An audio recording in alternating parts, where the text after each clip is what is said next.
Welcome to Harrison, Ohio City Council meeting, September 17, 2024. If you please rise and join me in the pledge.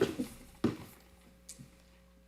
pledge allegiance to the flag of the United States of America and to the republic for which it stands, one nation, under God, indivisible, with liberty and justice for all. You please remain standing for the invocation, and I will deliver that this evening.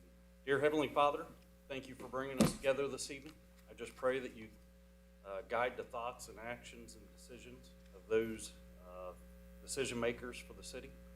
I pray protection over our police and fire. Pray blessings over our street, water, and wastewater department.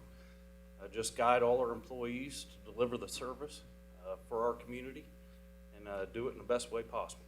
We thank you and we praise you in all things. In Jesus' name, amen. Amen.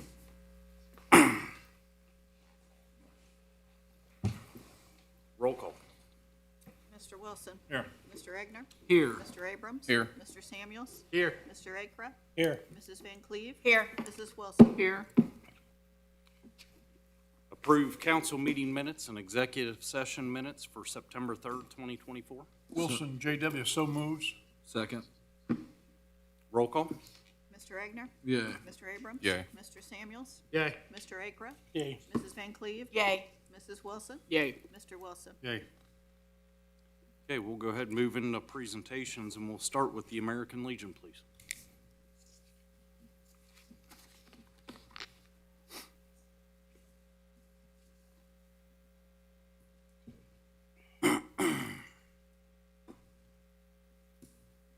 I was out at the high school at a football game the other day, and I asked the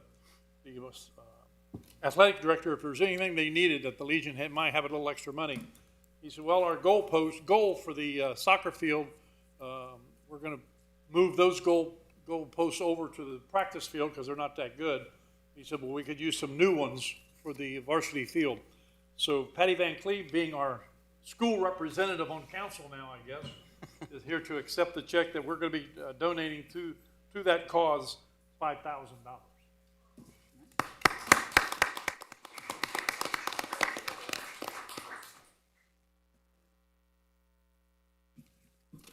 You got to talk for 10 minutes to earn that. Mayor, come on up, please. Thank you, Patty.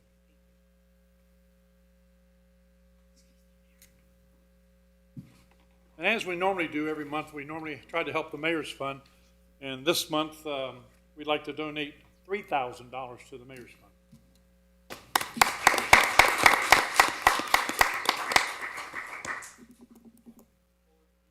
Huh? Oh, center of the podium.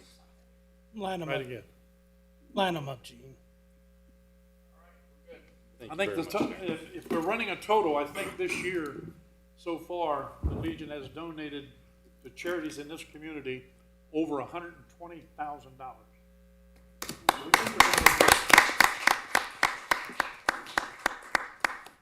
There probably has been about 40,000, somewhere thereabouts, to the Mayor's Fund. Yeah. That directly impact those that are in need in our community. And obviously, we have a lot of very generous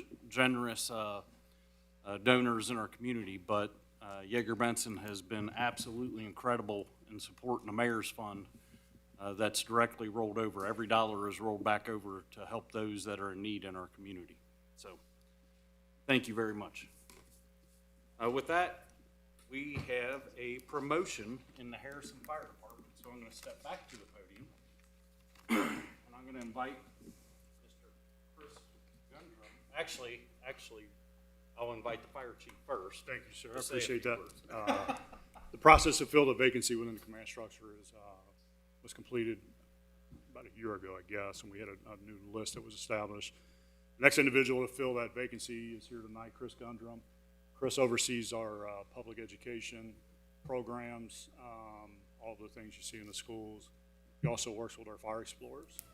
Chris also takes care of our community risk reduction program. So when we encounter senior citizens or those that are less fortunate that need help, Chris is the guy that gets those resources for him and does a great job. So, Mayor, if you would swear Chris into his new position, I would greatly appreciate that. Absolutely. Very excited about the opportunity to swear him in. He's been a great part of our fire department for many years, and this is big for me, and a little bit nervous, so come on up.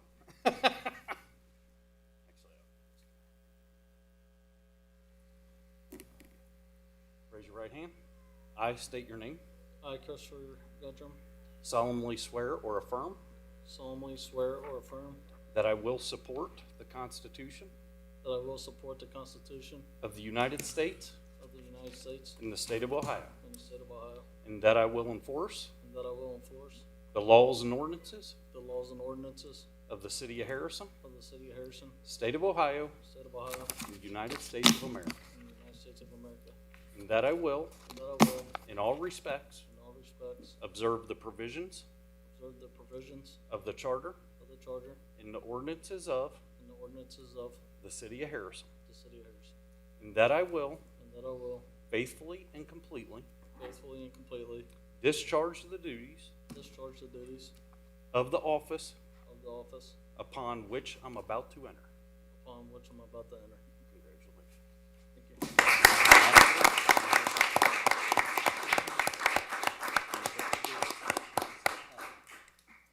No handshake.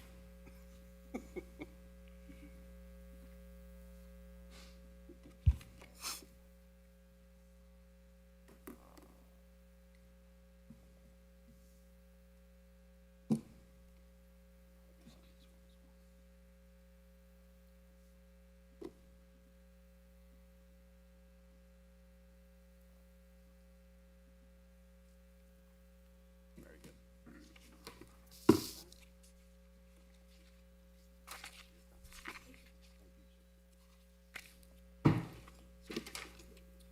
This time I'm going to ask Chris's father to come up. He's going to pin his new badge on him.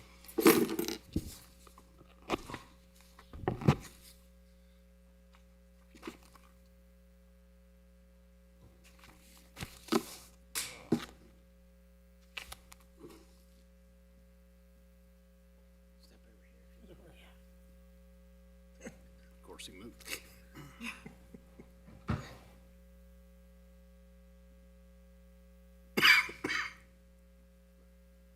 Congratulations. Congratulations. Congratulations. Congratulations.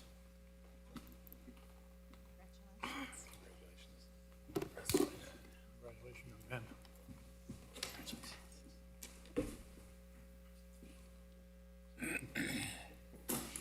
And then lastly, I'm going to ask Captain Rimroth if he'll come forward. Chris will be reporting to Captain Rimroth on Unit 3, and anytime that we have a promotion within the fire department, we present that individual with a new helmet for their new position. So, that's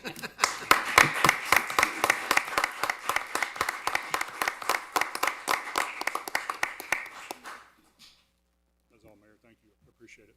Absolutely. Thank you. It's always an honor to be a part of those individuals that continue to strive to excel within our community and within our departments. I don't know if I'll ever not be nervous about it, but it's such an honor to be a part of it, and I congratulate him on that promotion. So we'll go ahead and move into invited guests and visitors. And first, I'd like to invite State Representative Cindy Abrams. You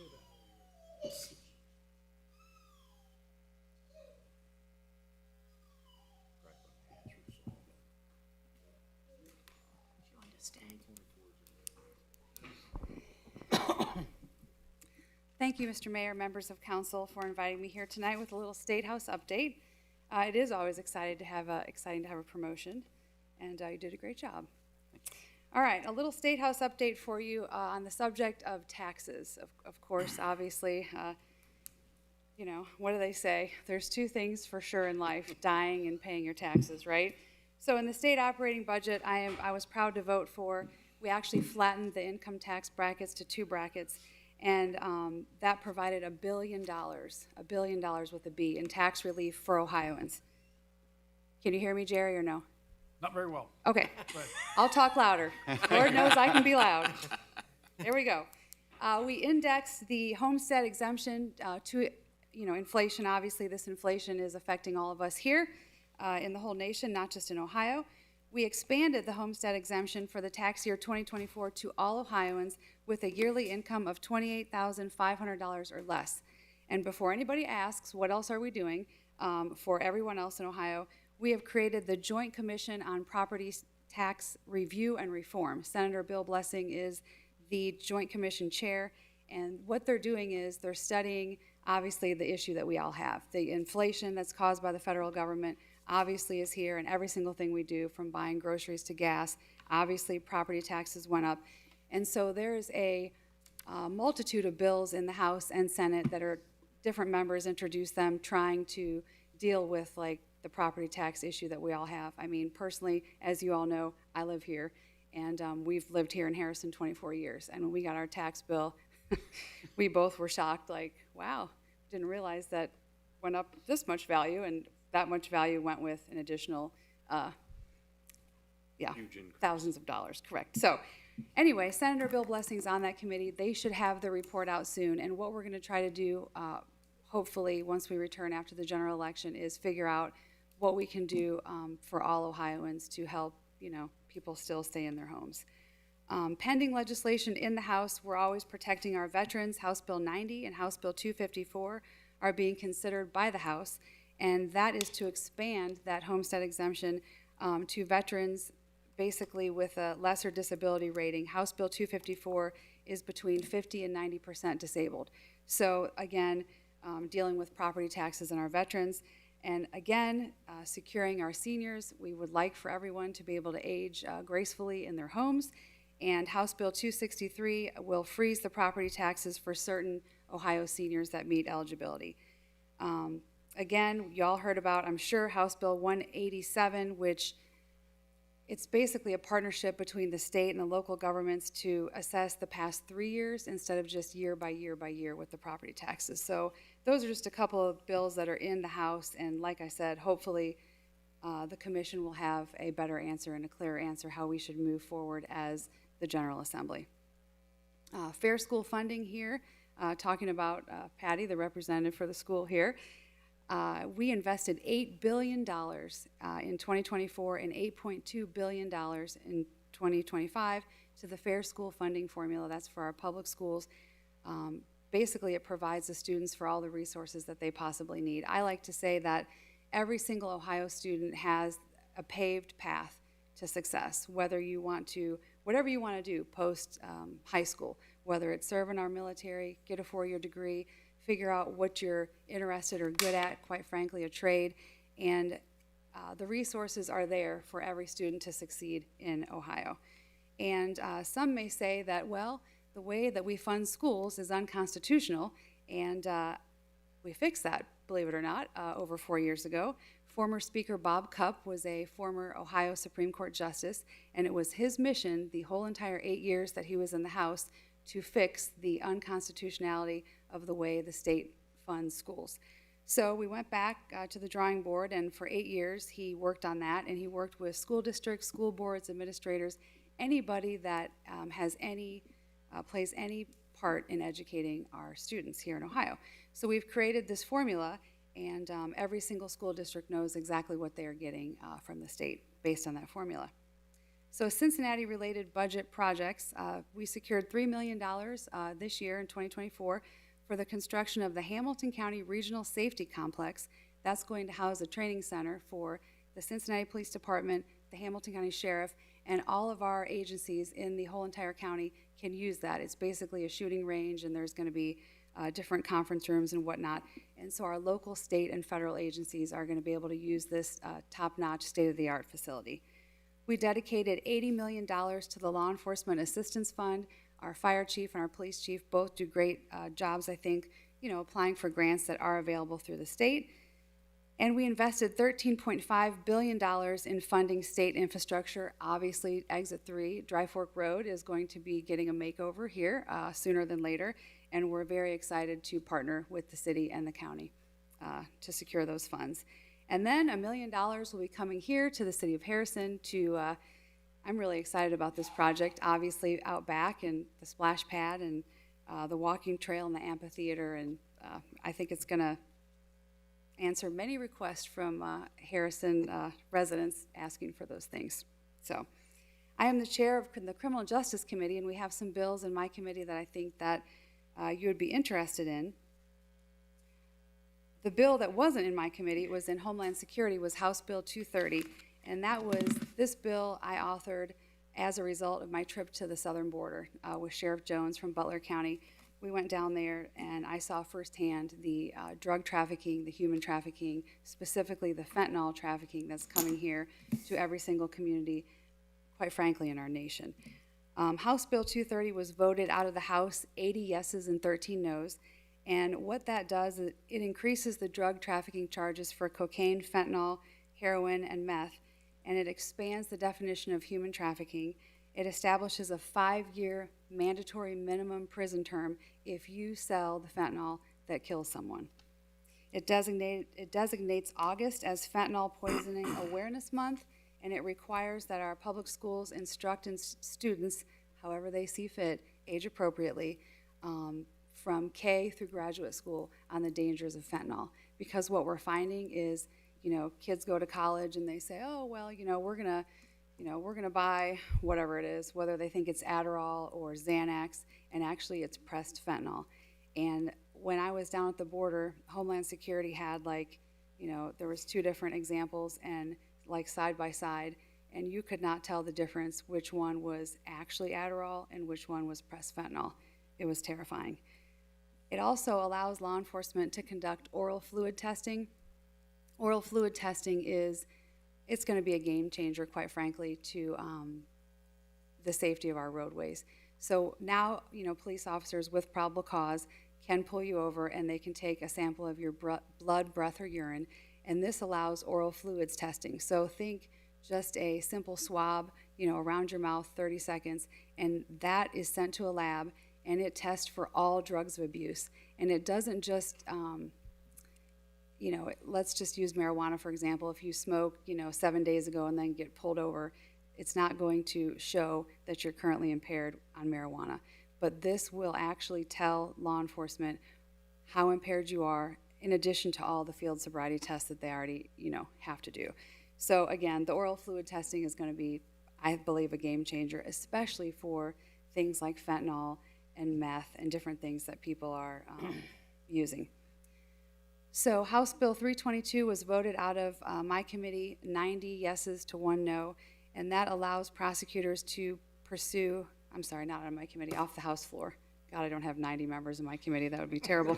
90 yeses, 1 no. Sorry, yeah, a lot of members. Anyway, it allows the prosecutor to pursue criminal penalties against mandatory reporters that fail to report against child abuse and individuals who develop a pattern of inappropriate behavior towards minors. So think about the case, Father Drew over at St. Ives, right? There was pattern of behavior, but it wasn't enough for the prosecutor to file charges. So this bill focuses on anti-grooming, and I do believe it will prevent that behavior and catch the behavior sooner. House Bill 328 was voted off the House floor, 94 yeses to 2 noes, and that changes requirements for selling the catalytic converters.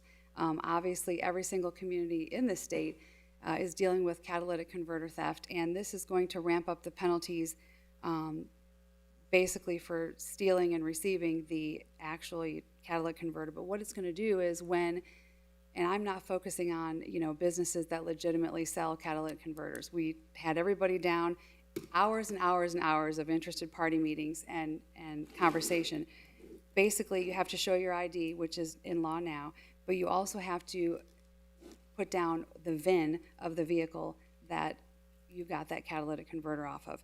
And if you are a business, obviously, you'll have a bill of sale and whatnot. You have to answer the question, where did you get this? And all of that's reported to the Department of Public Safety, and they are going to partner with local law enforcement to help them investigate these crimes.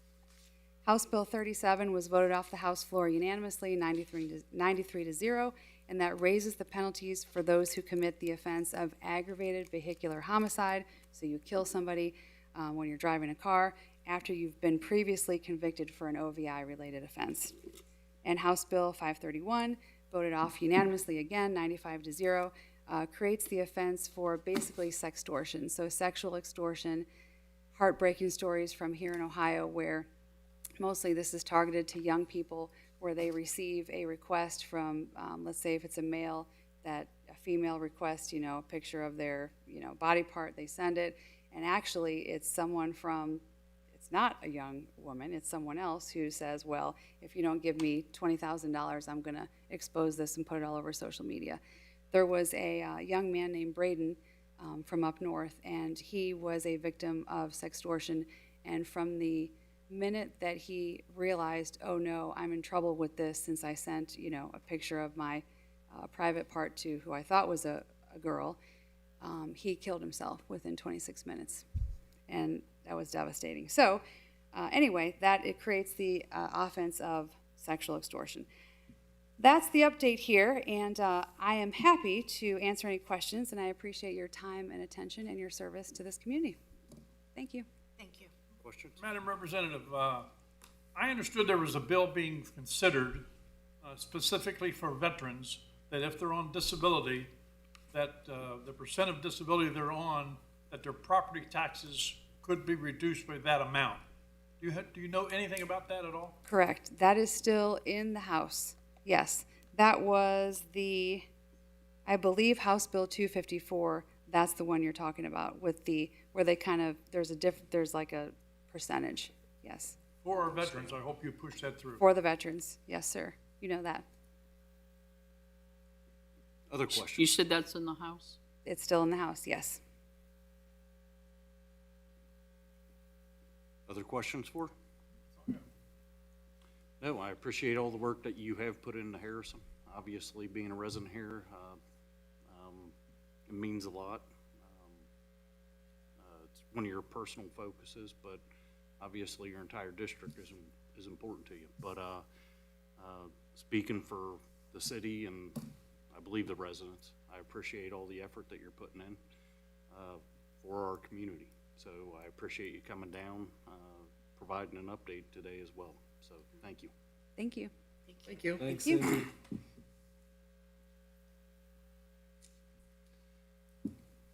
Okay, we'll go ahead and move on to Cheryl Stevens. I don't think she made it, sir. Okay. Miss Linda Peak. If you could come to the podium, that would be great. Thank you. They won't hear you otherwise. Yes. Well, we got TV too. We have the TV too. Oh, okay. Duh. I have two zoning questions, and I'm not questioning any action that you have. I have questions for understanding. One of them is school zone zoning, and I've brought this question before, and it's basically about when you head north on Dry Fork out of the roundabout, the speed limit is 35, and it's definitely a school zone. Coming the other way, coming south, at the junior high elementary spot, it's 20. One side of the street, it's 20, the other side, it's 35. I'm not here for the school board. I'm here for my concern about 16, 17, 18-year-old drivers. They come out of both of those driveways, and traffic going north is going fast, 35 miles an hour and then faster. And when I approached this before, there was concern about, is that the city's responsibility? Who determines that? Is it the counties? Is it the cities? I just hope we would look into that. Both elementary schools have 20-mile zoning on both sides of the street, even at Crosby, where there's no traffic. I just hope you'd look into it. I just think it's too fast, We especially at we that. actually discussed that in our good. in the police committee meeting Oh, good. tonight. It's already Good. been discussed, and we're gonna approach the school board about hanging signs and lights. Good. I appreciate that. Yes, But ma'am. currently, in regards to and Chief, please correct me if I'm wrong, if the school zone starts prior to the junior high on Dry Fork Road and prior to or close to where the airport is, all the way to the approach to the high school, it's on both sides of the street. So if there's a school, if there's a strip of school zone on the road and a sign posted, that's where the school zone, doesn't matter which way you're going, in or out of the school zone, you should be traveling the 20 miles per hour that's required for the school zone. Whether there are lights or anything else, the school zone starts prior to. And from my understanding, what you're trying to explain is they're coming out of the roundabout on the church side Yes, and they're taking off. yes, They're still in the school zone. but it's posted 35 there. It's It doesn't posted. matter. During school hours, it's a school zone. During the posted hours on the sign, 7 to 9, I don't know, whatever they are, Activity on the it property. is a school zone, and they need to be observing the school zone speed limits. I got Whether it's posted at 45, 35, 25, it's 20 during those hours. Now, like Tony said, I'm sorry, Councilman Egner said, we did have a discussion in our police committee this evening, and it kind of turned into a streets police meeting to talk through some of those concerns. I appreciate that. Yes. I appreciate that. The second one is, and again, not questioning anything you've done, only my understanding.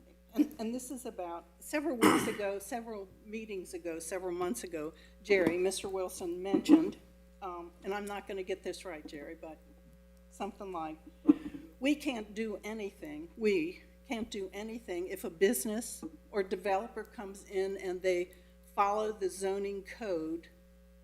There's nothing we can do about it. That you can't prevent them, that you know, if they're following the zone, they can do what they want to do if it follows the zone. So my question is, Harrison is growing so fast. When do we look at changing zones? When do we look at whatever zones are intact? You know, I feel for you. I mean, Harrison's growing so fast and it's changing so fast, and I just wondered, and I don't expect an answer, but when do we look at the zones and change them so that, you know, it's better for Harrison and its growth? So you may not expect an answer, but you'll get a little bit of feedback in Understanding. regards to it. So one of the agenda items, and we're currently in the process of reviewing the master plan, or trying to find a company to help us review the master plan. We've put a request out for information on different companies to help guide us through the process. After we complete that, we do plan to review zoning as well, to try to address some of that. On the second day of sitting in this chair, I had a conversation with Matt, our Economic Development Department, around housing developments specifically. And while for the most part it is true that if a housing developer comes to the city, my directive is let them know that we're not interested right now, and that it could be an extremely uncomfortable process for them if they do proceed to submit plans for a housing development. Officially, if they submit the plan, we have to go through the review process. And if it meets all the guidelines, we would have to prove in some form or fashion why we wouldn't be able to support them or service them. And if we were not able to provide that proof, officially, we need to proceed with the housing development. I just want to let them know that we're growing too fast. We need to address other things right now. Part of it being roads, part of it being schools, part of it being an array of different things. We just need to slow the freight train down. Some companies receive it very well.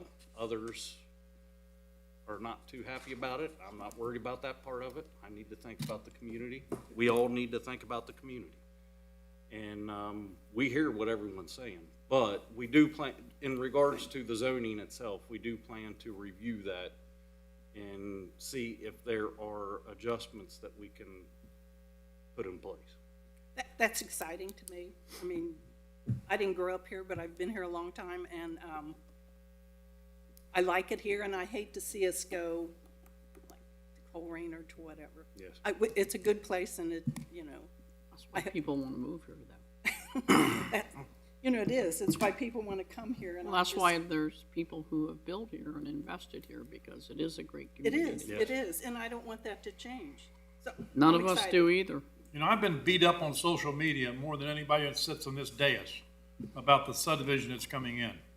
And that subdivision is coming in, they were nice enough to agree to come in under a PUD program, which we required them to do a number of things. They had to make sure all the houses didn't look the same. They had to guarantee there wouldn't be any vinyl siding on any of the houses like you see out on New Haven Road. They had to agree to put turn lanes in to the right going into the subdivision ranches, to the left going into the condos. They agreed to put a berm up, landscape, to try to keep the visual into it to a minimum. They've agreed to provide property, I believe it's Mayor, for a lift station on that property. So they've agreed to a lot of things that if they had brought it in under just R1, they wouldn't have had to do any of that. And there's not a darn thing we could have done about it, because they would have been bringing it in under our current zoning. If we want to change that, maybe we should. But the way it is now, we couldn't have denied them, because if we did, they could have sued our butt and won without any question. So I think we did a great job on that, even though I'm getting beat up big time. I'm a big boy, I can handle that. But I wish everybody just understood what all we went through doing all of this. I'm sure you all get beat up. Well, it's an old complaint too. If you look historically, the first time you find it in our books is 1910. It was, Harrison was growing too fast and just too many streets and too much traffic. And it always seems like the last round of people who move in want to close the door, and it's just not that easy. And I believe that, and I'm excited about, your challenge to look into it at least. Thank you. Thank you, welcome. Ms. Thank Beatty. you. Have a nice Thanks, Linda. evening. Next, Mr. Kip Monroe. Good evening, sir.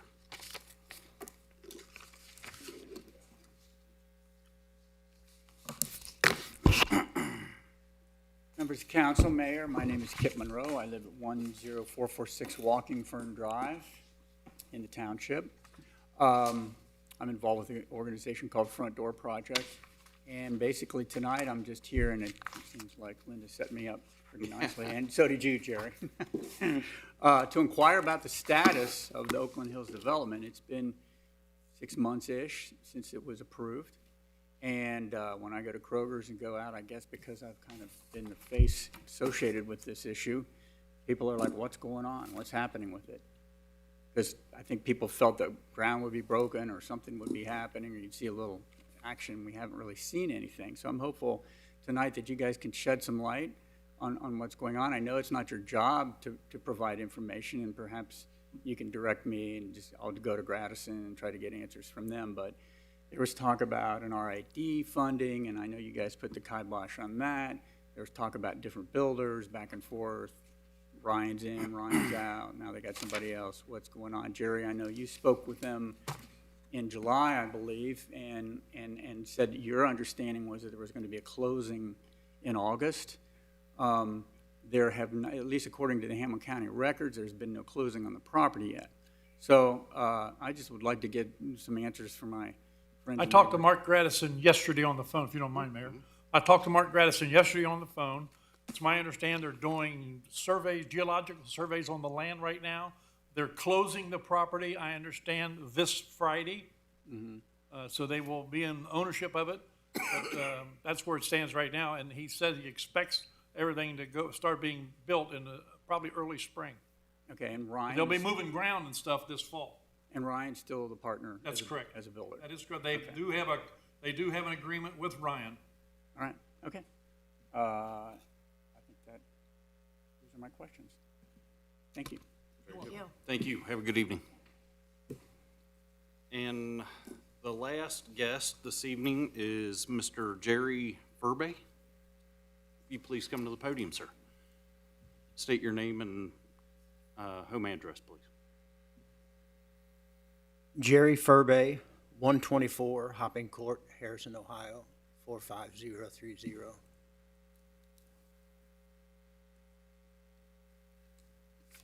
I've got two grandsons that might be part of a problem. I'm going to talk to them when they get home, cutting out of school and flying. Yeah. I don't know whether I can do any good when I talk to them. I swear. I'm just here with two minor complaints, traffic, situations that I think are hazardous. I've been living out here for over 40 years, and my primary entrance and exit to my house is the Harrison Avenue on the east side of Stone, right there by the insurance company. Can't get out of there. Right, I've seen it backed up 12, 15 cars trying to get out of there. And the influx of people that have come into this area in the last 40 years is astonishing. You know what I mean? I think there could be, I know that Harrison and don't like stop signs, but there could be 2 stop signs put out there and alleviate the entire problem, either that or a right turn lane. And the other one is we're caring for my mother-in-law who lives in Compass Point condominiums. And I don't know whether you've ever tried to come out of Westbrook in a car and get across that street. You better mash on it and be ready to go. When you get broadside of there. I've seen cars going, I know, 45, 50 miles an hour, and that's probably conservative. And it's not once in a while occurrence. I mean, you can look this way, and I usually look, it's the intersection like that, I usually look twice, both ways, you know what I mean? You can start across there, and there's a dip in the road before you get there, and then there's a dip in the road coming the other direction. If you're in a car, I've got the benefit of a truck, I sit up a little higher, I can see them. But I mean, you start across there, you're gonna see the top of a car in that slack spot in the road, and it's on you before you even know it. And that's at the intersection of, I don't know. Westbrook and crossing west? Yeah, Is that crossing west to get into Compass Point or coming Yeah. back out, right? Yeah, and I think it might be Compass Point Drive, I'm not sure. But it's right when you come up Westbrook, it's straight across, right? Yeah. Is that what you're talking? Yeah. Where was the first intersection you mentioned? Stone and Harrison? Yes, but that's on the east side of Harrison, like heading into By the town. insurance company where he's talking about. I'm That drawing- little side street. Across from Kimba. Yeah. Yeah. yeah. Oh, that's not. It's down that's, there. Okay, that's Yeah. west. That That's is- why, when Yeah, you said it's that, west. when you But said down by insurance company, I'm like, Seaferman and- Yeah. I couldn't figure out. I know what you're Harrison talking about. It's like Taxi. 100% Yeah, south. I got you. Okay. Those are two dangerous intersections. I've been living out here for over 40 years, and I've adjusted to it, but sometimes I almost get hit, you know what I mean? And when you come out of there, you've got to mash on it so hard that if there's a little dew on the ground or something like that, and your tires spin, Right turn only you have would be pulled right out in front of somebody, and they're laying on the horn. I know we did have conversations, I apologize, I don't remember how long ago it was, as making that right turn only, Yeah. just because of the stoplights at Kilby and Taco Bell. Yeah, they seem like they're out of sync too. They, I mean, you'll have a spot, where the traffic light stops them down there, and by the time it gets back up there, they're Yeah. all over the place. Well, we can definitely take that to street committee and have some Yeah, conversation. I just noticed a lot of money's been spent, in traffic issues, which is a good thing. We needed it. Yeah. Thought maybe there might be a little change in the coffer to widen that road right there. I know those traffic lights like you put in up at Stone and Harrison. I know you probably spent over $1 million on that, didn't you? Well, there's a lot of roads that we want to approach, review. We're currently in the process of reviewing, doing an infrastructure improvement plan. Harrison Avenue from basically Taco Bell clear down to Dry Fork is one of those, which would, in that process, it would confront all the side streets and everything along those lines. You know, New Haven Road, Carolina Trace, Harrison Avenue, Dry Fork Road, Edgewood Road, Campbell Road, all of them are on the list to try to address, just because they haven't grown Well, I'd with the appreciate it if you community. take a look at those two, you know, because somebody's gonna get hurt out there, and I hope it's not one of mine. You know what I mean? I've lived out there all my life, raised my children there, children all going to school out here, one of them lives out here. I'd hate to see it be one of them, you know what I mean? Yes. And I will talk to him about that. Slowing down and spread the word and getting out of school. Okay, well, hey, thanks a million for listening. Thank you. for coming. Thanks You have a for great coming. evening. I appreciate you. you, Mr. Furbeck. Put a governor on those two grandkids' cars. Put a governor where they can't go over 20. They put it in reverse and back out it. Thank you. Take care. Very nice. Okay, we'll go ahead and move into the business session. First item is hearing or no hearing for a liquor license for KMS drive-through at 204 North State Street. I move no hearing. Gene Wilson, move no hearing. Then I'll second. no hearing. It's not an official motion. If we want to set a hearing, we can, or not, so.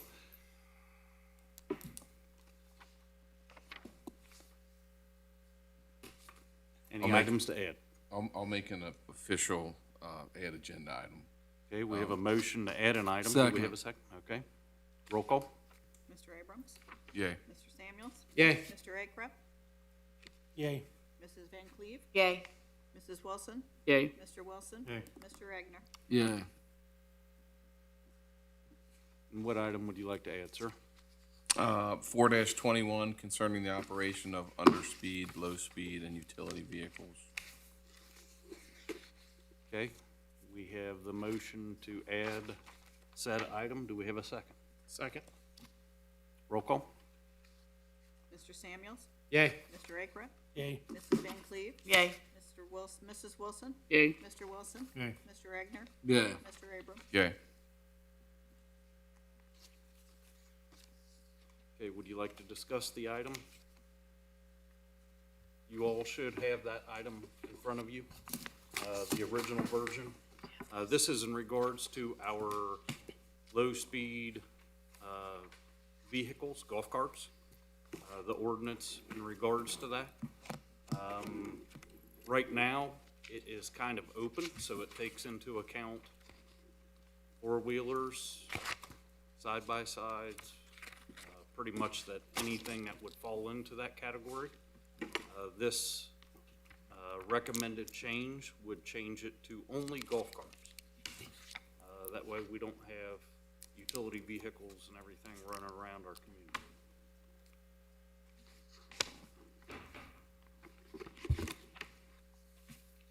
Is there any other discussion that you would like to have?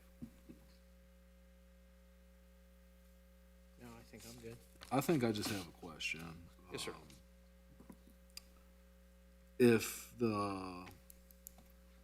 I guess the only question I have is if the vehicle meets these guidelines and it has everything that we laid out over the years of going back and forth to write this ordinance, why is it an issue now?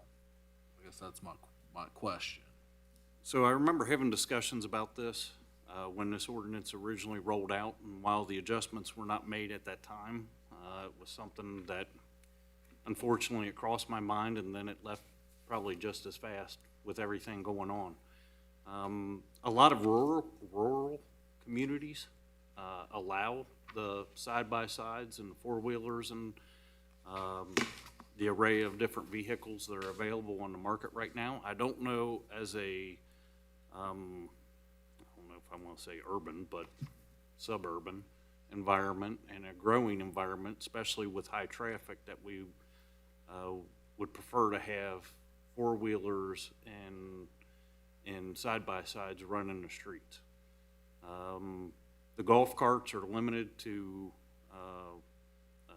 side streets that are 25 miles per hour, which is usually a lower traffic. If they became licensed and registered, this would open it up to an array of different vehicles that I don't know if we would prefer to have running around. We have a motocross track that allows them to enjoy the riding experience, and I prefer, my personal preference, prefer to keep them limited there. By the way, side-by-sides are not allowed on the motocross track. Just throw that out there real quick. So if the vehicle follows this ordinance, why does it matter if it's labeled a low speed or a utility or an underspeed vehicle? If it follows this ordinance where it's can't go over 20 miles per hour, it has to be on 25 mile per hour roads, it has to have horns, headlights, windshield, whatever the ordinance says, if it follows this ordinance, why does it matter if it has 1 seat or 6 seats or 8 seats? Well, I don't know if the current ordinance actually limits them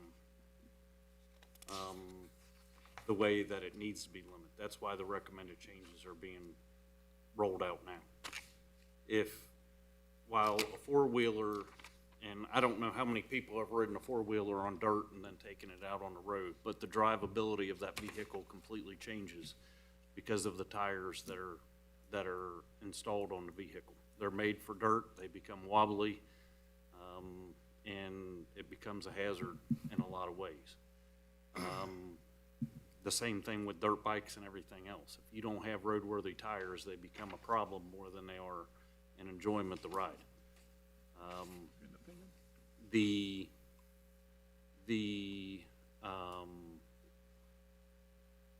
I think it's more the type of community that you desire to have. If you have four-wheelers and side-by-sides running around the streets, it drives a different perception. While it's acceptable in rural locations, at least where I was growing up, we rode them around all the time. But usually it was in the drainage ditch next to the road just because it was unstable on the road. But if you desire to have four-wheelers running around, so be it. Mr. Mayor, I'd like to get the police chief's opinion on this. Think you have one? So when council initially in 2021 considered a golf cart ordinance, what was presented to council for adoption was not a golf cart ordinance. It was an ordinance for 3 specific types of vehicles. And those 3 specific I'm sorry, vehicles, Chief, if you don't mind, would you mind coming to the podium? Just so everybody can hear better. Oh, sure, I can hear him over here. Now you're gonna send him over there. I apologize, Chief. I should have. That's all right. In 2021, when council began consideration of golf carts for the city of Harrison, it was discussed at length. There were many meetings, many discussions, but the legislation that was provided to council for approval was for 3 classes of vehicles. Golf carts under Ohio law is an underspeed vehicle. Very clear restrictions, capabilities, etc. What was presented to council and what council passed allowed miniature trucks, miniature cars, utility vehicles, which are John Deere Gators, certain quads and 4-wheel drive vehicles to be included in the categories of vehicles that I had to inspect and approve for the road. And I immediately objected to that, spoke to the law director, to the previous mayor, and explained my objections to what council had passed, and I was told it would be dealt with at a future date. As the police chief and the person that does the inspections, I'm very comfortable with golf carts being in our city and on our city roadways. I am not comfortable with gators, John Deere utility vehicles, miniature cars, miniature trucks, those types of vehicles being put into the mix in regards to operating on city streets. So I asked the mayor and spoke about it at police committee, urging consideration for what the original ordinance and discussion had been all about in the beginning, which was a golf cart ordinance to allow people to enjoy golf carts in their subdivisions. And that's what I know.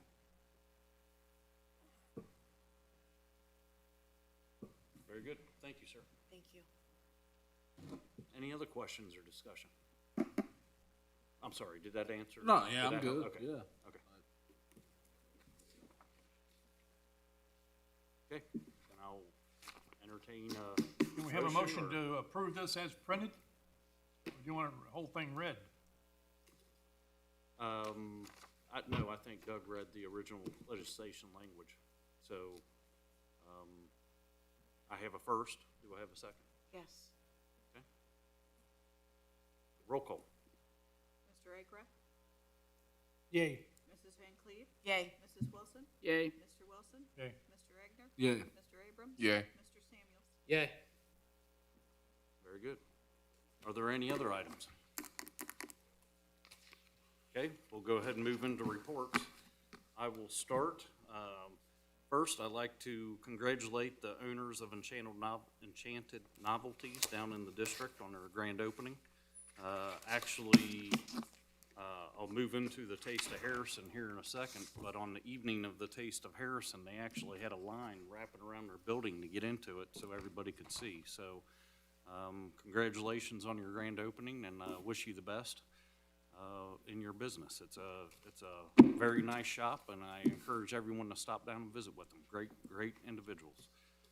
We did have the Taste of Harrison, which was an absolutely fabulous event. The police and fire, between the two of them, they estimate between, I think, 8,000 and 9,000 individuals actually ended up showing up for it. So it was one of our most successful events that I can ever recall, and it was cram-packed. So I love to see events like that, and hopefully we can continue to have events and grow events down in the district and have that same success. So I did have a meeting up at the high school today, actually partaking in career development with some of the students in the high school. So I met with the principal and the teachers of the DECA program, and we actually reviewed resumes, cover letters, not recommendations, either way, individuals that support those young folks. References, thank you. References, and just gave them some pointers from the professional side, and individuals from an array of different businesses, from Frankenstein Nursery and Cincinnati Incorporated, and a whole bunch of other folks were there to provide their support as well. Actually gonna visit them once again this coming Thursday in regards to the DECA program and trying to help support that. And then tomorrow, there's a team of individuals from the city going up to Wright Pat Air Force Base for a presentation on the Dry Fork Road overpass. This is an attempt by the city to receive federal track funds. This is federal money to help us pay for those improvements on the Dry Fork Road overpass. So we'll be up there for a couple hours tomorrow morning doing a presentation to the team of individuals, and hopefully we can come back successful with a good chunk of money and help pay for this overpass. So I'll provide a future update on that after we deliver that presentation. So that's the last item that I had. Our law director had to step away for a moment. Mr. Wilson, do you have an update, sir? Couple things. We had a fire committee meeting tonight. We've got to do some renovations to to one of our fire stations to make sure that it's compliable for our ladies to have facilities of their own.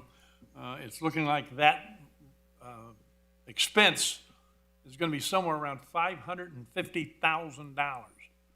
Now, we're worried about trying to do that, and also we're considering building 2 more fire stations to make sure that we have a 4-minute or less response time no matter where you live in the city of Harrison. And to do that, it's going to be a few $1 million. Plus, if we do that, we're going to have to increase staffing in the fire department to be able to service those stations. The reason I'm bringing this up, to let the public know that it's not cheap.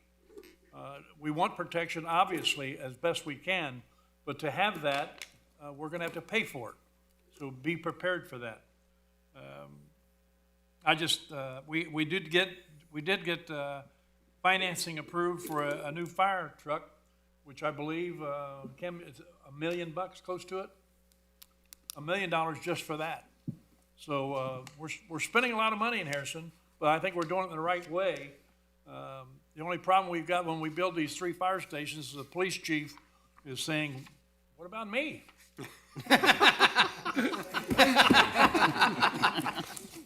But you kid about that all the time. My car's red. There you go.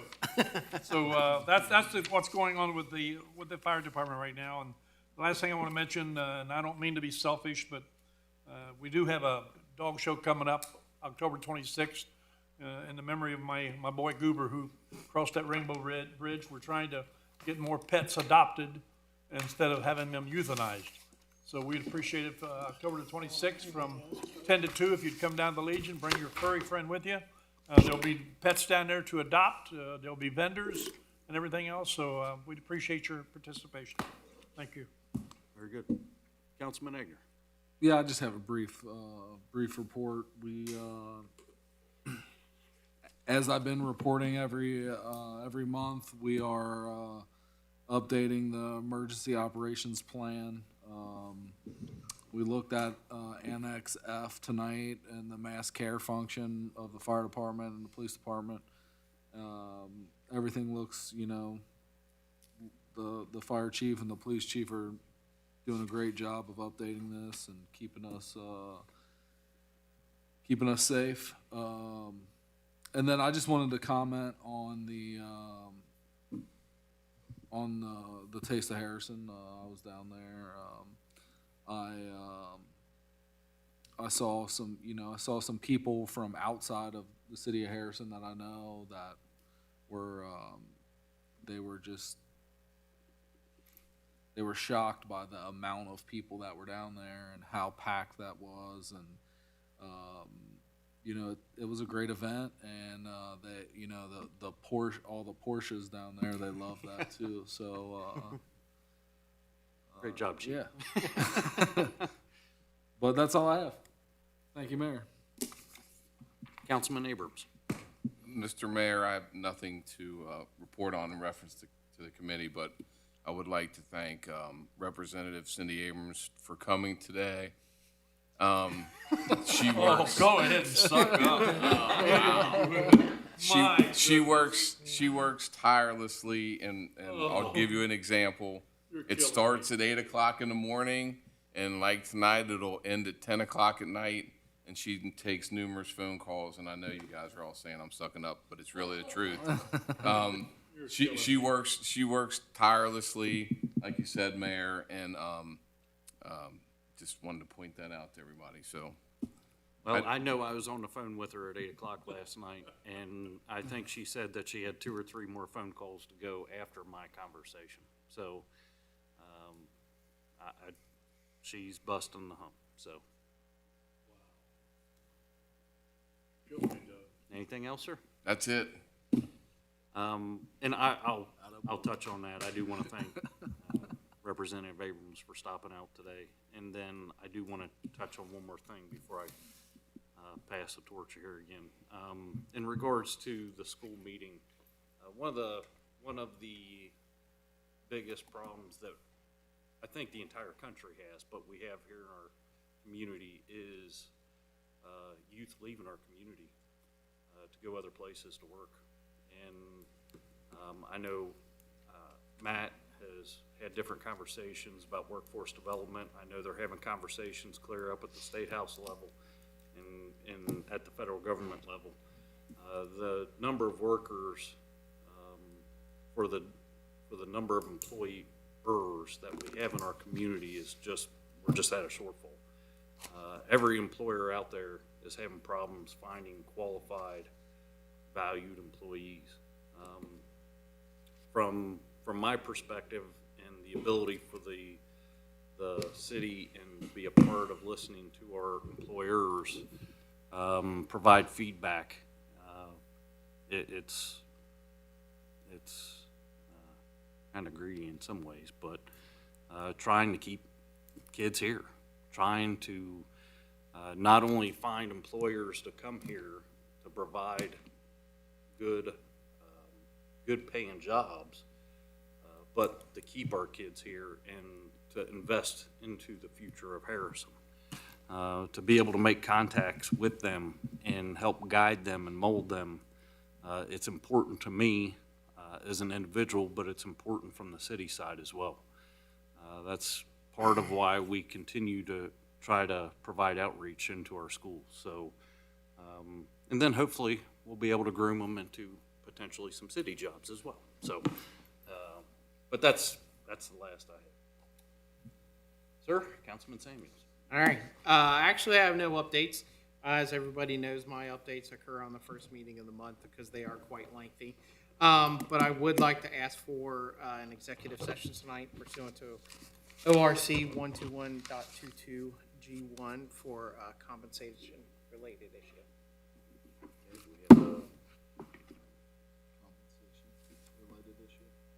Is that a motion? Yeah. Yeah, I have I'll a motion. second. Okay.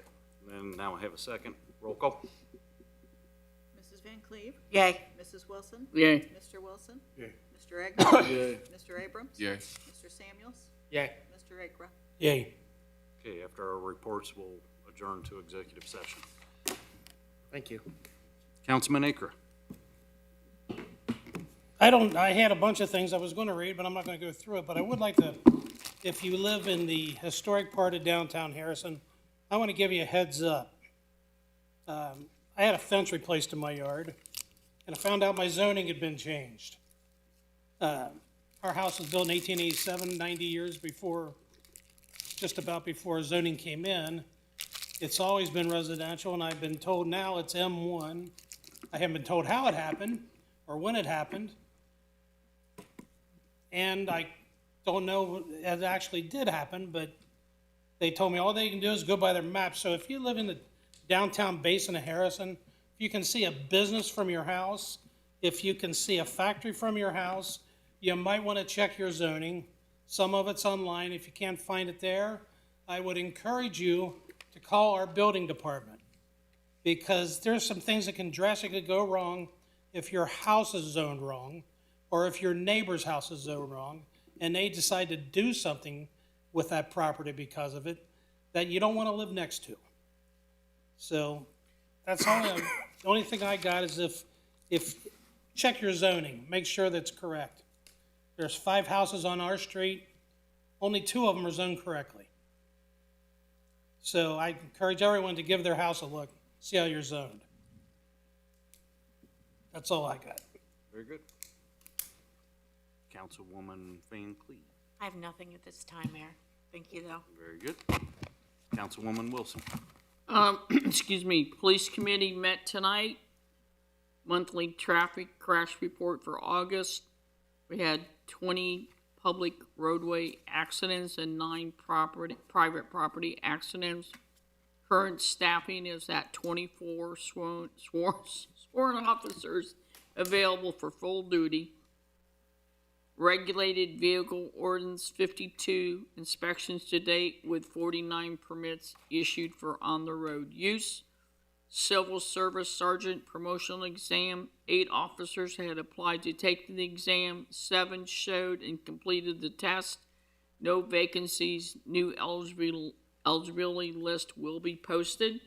Lexi pole conversion update will be completed within the next 2 weeks. Leads compliance, Sundance, and the HCC services in the final stages of the Leads network security compliance. We have two 2019 Dodge Chargers going to be at sale at the Edison Auto Auction.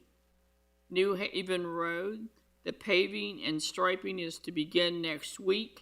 Estimate roadway to open around September the 28th.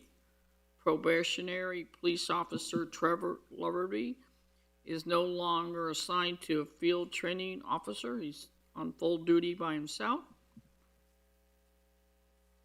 New Harrison Police Department access controls.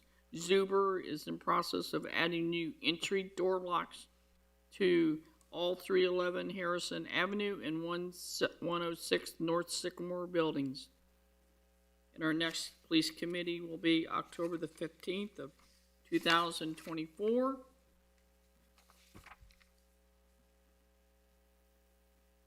On the veterans side, we have the city banners that are going to be going up in November. Out of 30 banners that are available, we have 2 left. There are $40 a piece, which you need a high resolution photo along with your $40. Needs to be returned to Frontier Signs. If you have any questions on this, you can call Sherry at 513-367-0813. My suggestion is if you want to honor someone, go ahead and fill out the application and pay your money for, even if they're all taken this time, you'll be in for next year, which we'll be doing them again in June. The American Legion generously donated money to help keep the cost of the banners down. So we've been doing this, Legion's been doing this for the last 5 years, donating money to try to keep the cost of the banners down to the individuals. And don't forget that September is Suicide Prevention Month. Please do reach out to your relatives, neighbors, and friends just to check in and see how they're doing. That's all I have. Very good. Anything else? Okay, we'll adjourn the executive session. Thank you.